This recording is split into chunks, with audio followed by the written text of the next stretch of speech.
Yung ganito kalapot na meat sauce at may pa white sauce pa, ito talaga yung kailangan natin para ma-achieve natin yung sarap ng ating cheesy no-bake spaghetti. Happy birthday, happy birthday, happy birthday. Magandang araw! Today magluluto nga tayo ng happy birthday spaghetti. Ilang version na rin ng spaghetti ang naluto ko at ngayon kakaibang version naman yung ating gagawin. Ipiprepare lang natin yung ating mga sangkap na gagamitin. Hotdog na pwedeng-pwede ka namang gumamit ng kahit anong brand. At ang gagawin po natin dyan ay ipiprito po muna natin itong ating mga hotdogs. So, dito naman po, shallow frying lang. So, 1 to 2 minutes po ay okay na yan. Then, alisin natin sa pan at iset aside muna natin. Gamit ang same na kawali ay gigisahin natin itong ating sibuyas at bawang. At kapag medyo nalanta na po ito ay pwedeng-pwede na nating ilagay yung ating ground pork. Giniling na karne ng baboy po ang aking gagamitin. Pero, pwede naman po kayong gumamit ng giniling na karne ng baka at pwede nyo rin po itong lagyan ng corned beef. Pero, tingin ko naman ay marami na itong aking giniling kaya hindi ko na ilalagay yung corned beef. Tinimplahan ko lang yan ng asin at paminta at kailangan po ay sasangkutsahin natin tong mabuti para talaga namang mas malinamnam itong ating meat sauce. So kapag parang napipiri-prito na nga itong ating giniling ay pwedeng-pwede na nating ilagay itong ating spaghetti sauce.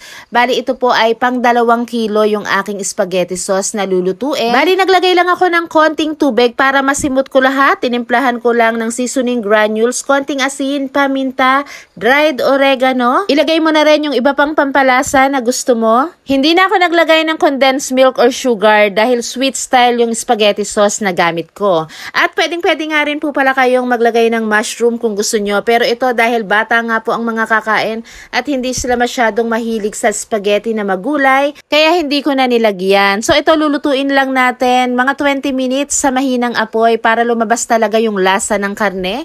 At pag okay na, set aside muna natin yan.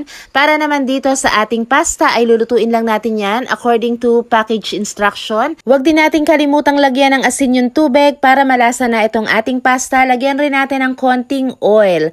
At hindi po natin to masyadong lalabsakan kasi hindi po masarap ang malabsak na pasta. Pagluto na yan, i-rinse lang natin ng bahagya at lagyan po natin ng oil or butter para hindi magkadikit-dikit itong ating pasta. Next naman ay lutuin natin yung talaga namang magpapabongga dito sa ating cheesy spaghetti. 50 grams ng butter, lagay natin yung 3 tablespoon ng harina, tapos lutuin po muna natin ng 1 minute yon bago natin ilagay itong ating isang lata ng evap milk. So, kailangan po ay tunawin po muna nating mabuti para walang lumps. Then, mag-add rin tayo ng 1/4 cup ng tubig. Yun naman po ay optional lang. Timplahan na rin natin konting asin at konting paminta.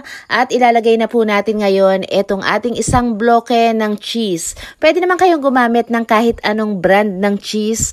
Pero kung meron po kayong mga quick melting cheese, yun na po ang gamitin nyo para mas malasa, mas masarap. At syempre, mas maraming keso, mas lalong masarap lalo, diba? At kapag okay na nga lahat, napakadali lang. Syempre, titimplahin na natin at pagsasama-samahin na natin itong ating spaghetti. At kung nagustuhan mo tong recipe na to, ay itry mo na. At ishare mo na rin itong ating video. Salamat sa panonood. Bye-bye!